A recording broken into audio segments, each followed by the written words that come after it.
The Miami Heat were without Jimmy Butler, Caleb Martin, Kyle Lowry, and Josh Richardson, and yet they cruised to a blowout victory, winning in Golden State for the first time since 2020.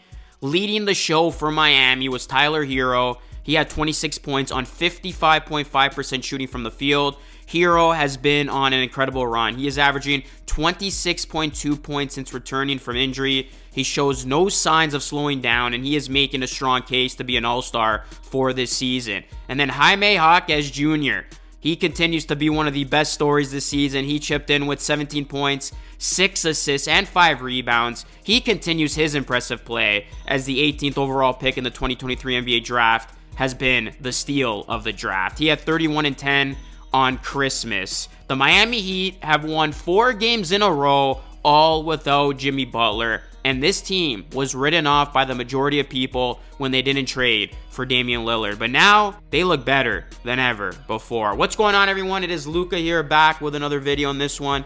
I'm going to be talking about the Miami Heat and how they finesse the NBA. If y'all could do me a solid favor, please hit a like on the video. And also, please subscribe to the channel for more Heat and NBA content just like this. Tyler Herro, over his last 5 games, guys, 26.2 points, 6.2 rebounds, 3.6 assists per game, while shooting at 49% from the field, 45% from 3, and 82% from the free throw line.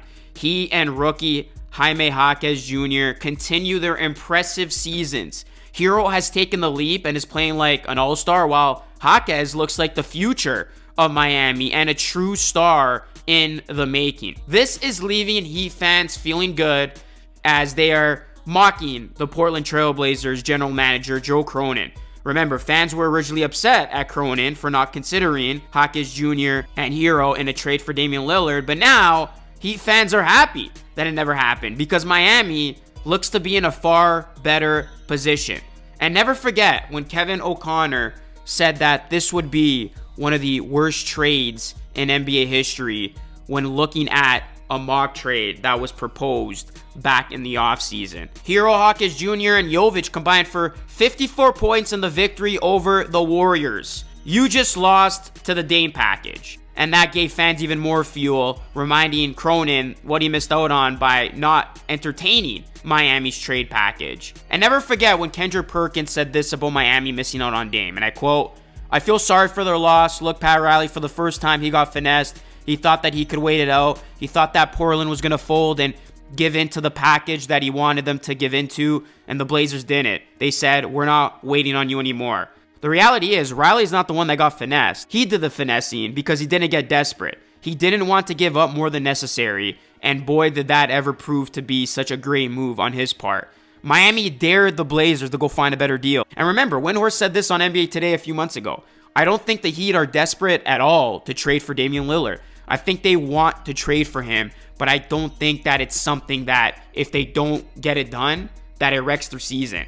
And it has not wrecked the Heat season. If anything, the Heat look to be in a far better position now that they didn't gut their team to get Lillard. I mean, could you imagine if the Heat did give up Herro, Jovic, Jaime Jaquez Jr. and picks? I mean, this team has showcased their elite depth with guys in and out of the lineup. I mean, take a guy like Jamal Cain in this one. He got 28 minutes and scored 18 points. The Heat continued to produce quality role players out of thin air, one after another. And this was another win without Jimmy Butler. And if the Heat continue to win games without him, the Heat can rest Butler all they want and keep him fresh for playoff time. The fact is, the Miami Heat have enough. Speaking to The Athletic's Joe Varden, the message from Larry and Herro is, we have enough right now to reach the top of the mountain. And this is what Herro said. Like Kyle said, we do have enough, no matter who's playing and who's sitting. As you've seen lately, we've been winning games, but in order to get to our ultimate goal of winning a championship, we'll obviously need everybody. Remember, last season proved that the Heat only need to get into the playoffs. Regardless of how they look in the regular season, they're going to have a chance to get to the NBA Finals. And right now, the Heat do look solid in this regular season. And not to mention, if Herro can stay healthy, they'll have him this time around for a playoff run, and their budding star in Jaime Jaquez, which was another finesse by the Miami Heat. I still can't believe that he got this guy at number 18, guys. He's been the 3rd best rookie this season, battling with Chet and Wemby, and per Zach Lowe, Jaquez is butting into the 6th man of the year race. You look at Jaquez Jr., he is having an outstanding rookie season. He had his first career double-double with 31 points and 10 rebounds on Christmas Day against the Philadelphia 76ers. As the 22-year-old is averaging 13.7 points on 51.6% shooting, 3.9 rebounds, and 2.5 assists per game in 30 appearances. He outplayed Stephen Curry and Klay Thompson. And look at this pass he made. Unbelievable stuff. He looks like a seasoned vet out there, and he's just a rookie. I did a whole piece on Jaquez Jr. in a video from a few weeks ago, and since then, he's been continuing his impressive play. No one is talking about the Heat, but the fact is, guys, they are 18-8 since starting 1-4. They're on a 4-game win streak. It seems like they've missed at least one key player in every game. They're 4th in the Eastern Conference, and at this point, they are probably really happy that they didn't gut their team for Damian Lillard.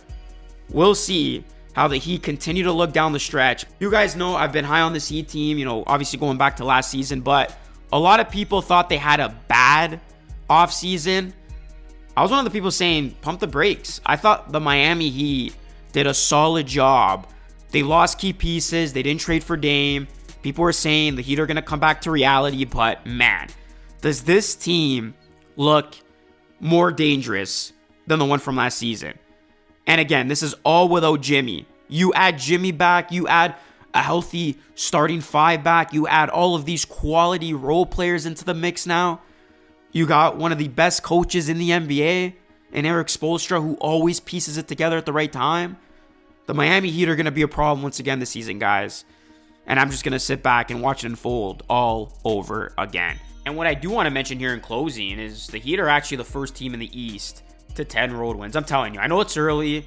I'm not going to get too ahead of myself, but this is not a team you want to see in a playoff series, guys. In a best of 7. You do not want to see this Heat team that right now they got the perfect combination, it seems, of youth and veteran play on this team, as it's just coming together so beautifully for them.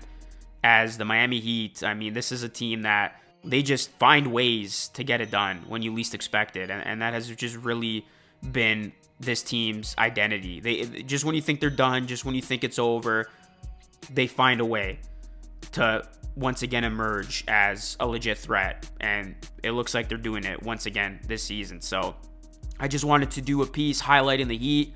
Hope you guys were able to bear with me with my voice. I am under the weather, but I wanted to put this out there because the Miami Heat, they are getting it done. They are playing at a high level, and they are really showing that their biggest strength is strength in numbers. And we know how far that can take them. That is it for me, guys. This is Lucas signing off. As always, thanks so much for watching. Hit a like and subscribe on your way out. I will catch you all again in the next video.